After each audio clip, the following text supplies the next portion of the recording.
I'm like, it doesn't really matter to me. I don't really care. The entertainment world was rocked this week not by a premiere or an award show, but by an unguarded, raw, and profoundly emotional outburst on a digital podcast that has since sent shockwaves through the industry, fundamentally altering the conversation around one of television's biggest properties. Bella Ramsey, the acclaimed young star of HBO's monumental hit The Last of Us, appeared on the podcast not for a standard promotional tour, but for what quickly devolved into a stunningly candid and unscripted venting session, a moment of pure, unfiltered exasperation where the actor, clearly at the end of her tether, shed the carefully cultivated persona of press junkets and let the world see the exhausting reality of facing a relentless and often vicious online hate machine. This was no calculated PR move. It was a human breaking point captured on microphone, a visceral reaction to years of accumulated criticism that transcended typical celebrity complaints and veered into something much darker and more consequential, a moment that will be dissected and debated for years to come as a key example of the toxic relationship between modern fandom and the artists they claim to adore. The footage, clipped and shared across social media with alarming speed, shows Ramsey not with the steely resolve of her character Ellie, but with a palpable fatigue and frustration.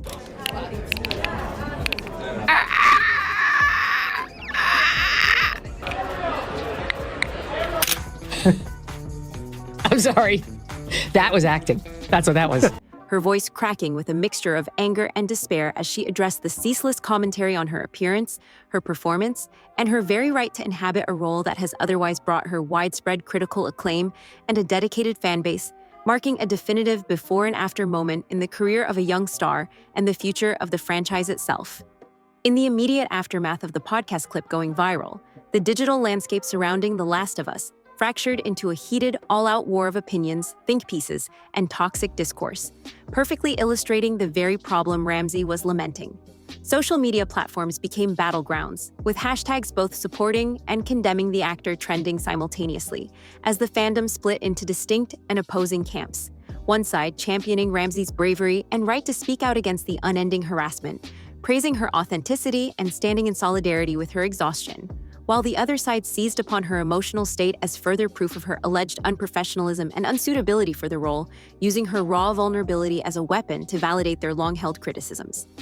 Entertainment news outlets and pop culture commentators scrambled to cover the unfolding drama, each framing the incident through their own lens, some decrying the toxic underbelly of nerd culture and its history of attacking actors, particularly young women and people of color, while others analyzed the semantics of her rant, searching for clues about the show's production future and the stability of its lead star. I don't really care what happens with this movie. I really hope her career is pretty much over. I'd be thrilled to see that. I can't imagine. I mean, Christian, you tell me.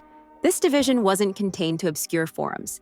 It spilled into mainstream commentary, with industry insiders and fellow actors weighing in to defend Ramsey, drawing parallels to other victims of fan toxicity, thereby elevating a podcast moment into a full-blown cultural flashpoint that questioned the very sustainability of creating art in the age of hyper-connected, entitled fandoms. At the heart of this firestorm lies the evergreen and perpetually contentious debate that has haunted The Last of Us adaptation since its inception, the casting of its two lead roles. The segment of the fan base that Ramsey was directly addressing has maintained, since day one, that neither she nor Pedro Pascal physically resembled their video game counterparts, Joel and Ellie, with a dogmatic fervor that often crossed the line from critique into personal attack. This faction operates on a principle of literal translation, believing that an adaptation's primary duty is to deliver a live-action facsimile of the digital actors' performances, dismissing nuances of acting ability, emotional resonance, and creative interpretation in favor of a strict adherence to a specific look and feel they personally codified from the source material. They critique Ramsey's face shape, her height, the tone of her voice, and her overall presence, arguing that these elements, which are immutable aspects of her being, fundamentally break their immersion and betray the core of the character, a criticism they level with a conviction that often masks its deeply subjective nature under the guise of objective fidelity to the game. This group has persistently voiced their discontent across every possible platform. Like most people, I liked the first season. I thought they did a great job. Season 2, I was skeptical on them not recasting Ellie and keeping Bella Ramsey as Ellie because it's supposed to take place 5 years into the future, but obviously Bella Ramsey in real life was not going to age that much, creating a constant low-frequency hum of disapproval that has followed Ramsey's every public step for years. A relentless background noise that the podcast Outburst finally gave a voice to, and in doing so, exposed the profound emotional toll that such ostensibly constructive criticism can exact on its recipient. The most seismically impactful element of Ramsey's podcast tirade, the one that truly separates it from a mere celebrity complaint and launches it into the realm of industry-shattering news, was the thinly veiled suggestion that she is considering abandoning the role of Ellie altogether. While not a formal, pre-written resignation, her words, spoken in the heat of frustration, heavily implied that the mental and emotional burden of returning for a potential third season, which would adapt the immensely dark and psychologically taxing narrative of the second game, is a prospect she finds overwhelmingly daunting and potentially not worth the personal costs. She framed it as a choice between her well-being and her job, a shocking admission for any actor, let alone the star of a billion-dollar franchise, suggesting that the unending negativity has poisoned the well of what should be the role of a lifetime. This offhand comment, likely born from a moment of intense vulnerability, instantly became the focal point for media analysts and industry watchers, who understand that such sentiments, once uttered publicly, are rarely walked back completely and often signal a genuine internal struggle. The mere suggestion of her departure throws the entire future of the HBO series into a state of profound uncertainty, raising terrifying questions for executives about recasting, narrative continuity, and audience reception. For some reason, they made the decision for The Last of Us Season 2 to make Ellie dumb, to the point where she even says that she's stupid. Why? That just kind of betrays the character. Making this single podcast moment a potential catalyst for a behind-the-scenes crisis of epic proportions. If you want to stay updated on every twist and turn in this unfolding drama, make sure to like and subscribe so you don't miss what happens next. The entertainment news cycle, always hungry for connective tissue and narrative causality, instantly linked Bella Ramsey's palpable burnout and her hinted-at departure to the persistent, though previously unsubstantiated rumors that have swirled for months regarding the precarious future of The Last of Us Season 3. Industry gossips have whispered about creative differences, scheduling nightmares with its in-demand stars, and the overwhelming challenge of adapting the second game's divisive story for a mainstream television audience.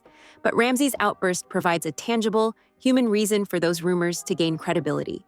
If the lead actor is openly, or even subtly, expressing a desire to quit, it creates an almost insurmountable production hurdle. Recasting a central character so iconic so deep into a series is a gamble that has doomed lesser shows and would undoubtedly alienate a significant portion of the audience, while proceeding without a clear commitment from her would be a financial and creative nightmare for HBO.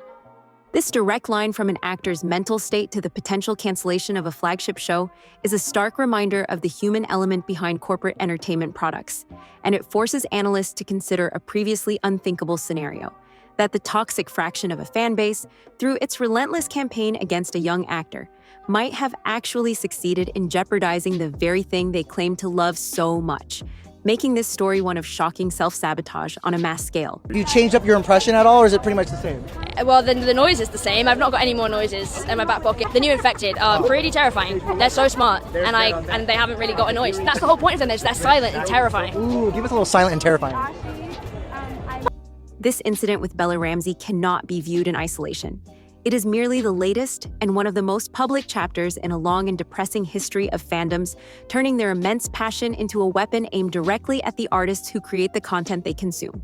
The entertainment news narrative quickly expanded to place Ramsey alongside a tragic roster of performers who have been hounded, harassed, and driven from social media, or worse, from their careers, by a vocal minority of toxic fans, drawing direct parallels to Jake Lloyd and Ahmed Best of Star Wars prequel fame, Kelly Marie Tran, who faced racist and sexist attacks after The Last of Us, and Moses Ingram, who was targeted by racist fans of Obi-Wan Kenobi. This pattern reveals a sickness within certain sectors of fan culture, where entitlement curdles into cruelty, and where critique transforms into personal attack, cyberbullying, and threats of violence, all under the twisted banner of defending the sanctity of a fictional property.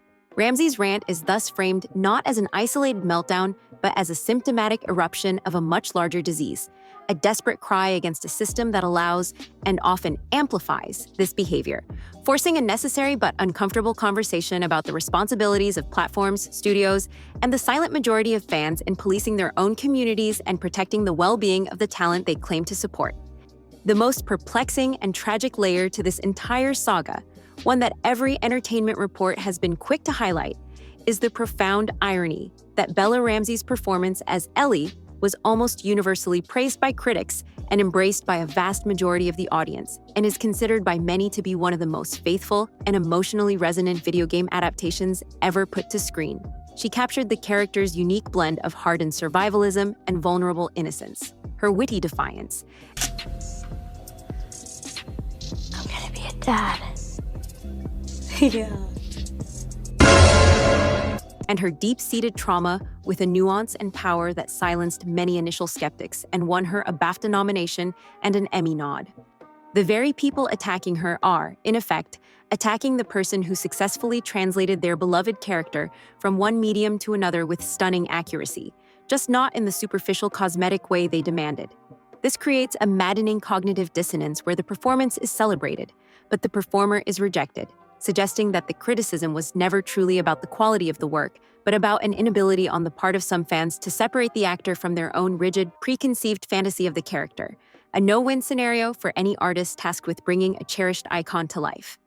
In the frenzied hours after the podcast clip spread, the entertainment news machine faced the challenging task of separating explosive, click-driving speculation from confirmed fact, a necessary process to provide a sober analysis of the actual situation. While Ramsey's words were emotionally charged and hinted at a desire to quit, they did not constitute an official statement to HBO or her representatives.